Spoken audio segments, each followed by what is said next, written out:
1937. It's the start of the Second Sino-Japanese War. The Japanese, Nazi Germany's soon-to-be allies, are readying their assault against the people of China, leading to one of the darkest and most brutal points in Chinese history, the Nanjing Massacre. Japanese soldiers are pillaging and attacking unarmed men, women, and children throughout the city, racking up a body count in the hundreds of thousands.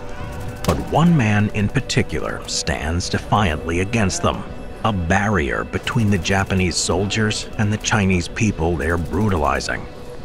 John Rabe, a businessman who manages Siemens China Company, is putting aside his own safety to try to save over 200,000 citizens who are flocking to his protection. The catch? Rabe is a German Nazi party official. He should be supporting the Japanese, not standing in their way. So the question remains, why is a Nazi standing against his supposed allies and protecting the very people they targeted for destruction? John Rabe was born in Hamburg, Germany in 1882, but spent most of his adult life in his beloved China. In 1937, the Japanese invade China, bringing the conflict to his doorstep. The threat to Nanjing builds. The city of Nanjing is about to fall. Germans and American officials are fleeing, leaving only a small handful behind. John Rabe is one of them. He believes that to flee would be to mark the Nazi Party, a party in his eyes that supports the poor, as hypocrites, and so he remains. From September to November 1937, John Rabe is protecting his employees with his authority. His diaries almost cheerily discuss bombings and their dugouts, all while enjoying tea and his continued friendship with the Chinese citizens. But as the Japanese creep ever closer to Nanjing, plans begin to take shape. First, Rabe joins the International Committee, composed largely of American doctors and professors. Their purpose? To figure out how to save the city from the inevitable, looming invasion. By late November, only 3 officials from the German embassy remain in China. Rabe is elected chairman of the International Committee, and together they propose a large safe zone to cover much of Nanjing. Their plan is to guide unarmed civilians into these protected areas where the Japanese would agree not to harm them. But the Japanese soon refuse to put any formal agreement in writing, claiming they cannot agree to it knowing that soldiers had crept into the safe zone. But despite his long tenure in China, Rabe still believes there are people in Germany who will listen to his pleas. With the Japanese bearing down, he sends 2 telegrams, one to the General Consul Kriebel requesting he support Rabe's petition to Hitler, the other to Hitler himself, asking him to intercede with the Japanese government and grant permission for a neutral zone for non-combatants, given the immediate battle for Nanjing. He receives no reply. In the meantime, Rabe also receives instructions from the embassy to leave Nanjing. He replies politely but firmly, refusing and restating his intention to stay and protect over 200,000 non-combatants. By November 27th, the city gates of Nanjing are closed. The safety zone is set up, and Rabe is overseeing its general management and operations, including medicine, food, and transport. A week later, air raids begin and Chinese civilians moved into the safety zone. John and his committee wait. Stuck between various countries' political maneuverings, the committee continues to funnel supplies into the safe zone, amid falling bombs and the promise of looming ground troops. Despite promises that the zone is for refugees only and not military personnel, on December 5th, the commandant of the city's defenses, General Tang, greets Rabe from a house within the safe zone.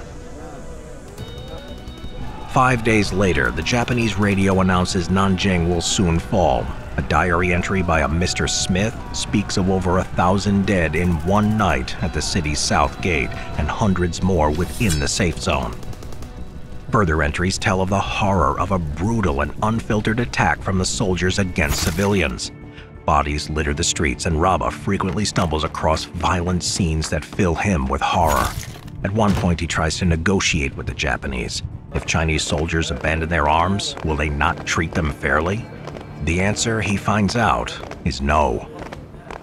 By the time the Japanese soldiers enter the safe zone on December 13th, Rabe's diaries are filled with stories of the daily atrocities he witnesses.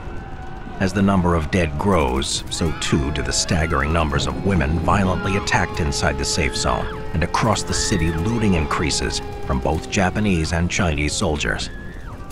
But among the horror in the pages are moments of shining humanity. Throughout, Rabe shares stories of how he and his American fellows drive off Japanese soldiers with their mere presence, how his garden fills with over 300 refugees who consider his house the safest spot in Nanjing, how he physically removes Japanese invaders from his home, and how he refuses to let harm come to those who have sought shelter under his wing. Although Rabe admits it's significantly easier for him than the Americans, all he needs to do is point to his swastika armband and shout Deutsch or Hitler to get them to flee.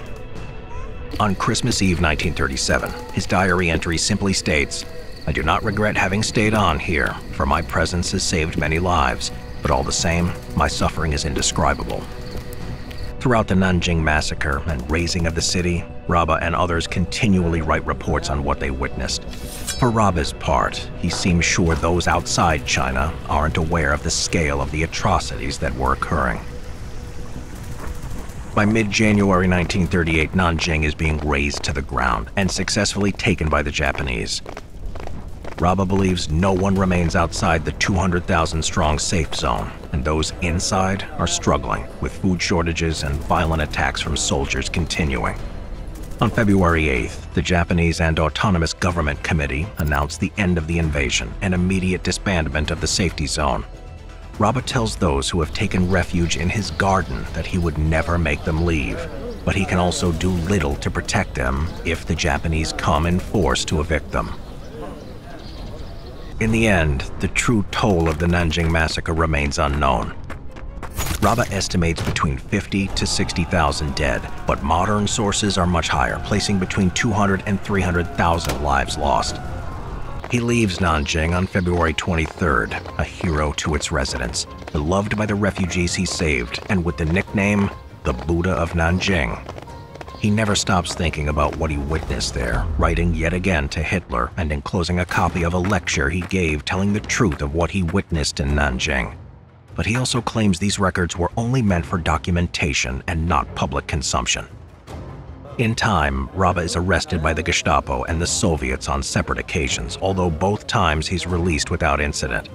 While mentions of Hitler or the Nazi Party are scarce throughout his diaries, he always writes of them commandingly and with a surface-level air of approval. However, after, he rarely speaks of Hitler or the Nazi Party again. His biographer later concludes that he had no interest in them or their politics. Whether that was because of the response at and after Nanjing or not is unknown. In the last years of the war, Rabe finds himself in Berlin, poor and living in his son-in-law's spare room as a pariah of Germany, the consequence of saving lives of the enemy. John Rabe dies of a stroke in Berlin on January 5, 1950, but his legacy lives on, with monuments to his bravery both in Germany and in China. In the end, for John Rabe, it was never about Hitler's shining vision, Nazi Party ideology, or being a member. It wasn't even about being German. What it all essentially came down to, and why he decided to stay in Nanjing, despite orders to the contrary, was one simple truth. He was a human being, and so were they. And bound by that shared humanity and his love for the people of Nanjing, he simply could not leave them behind. It was all so obvious. None of it has anything to do with heroics.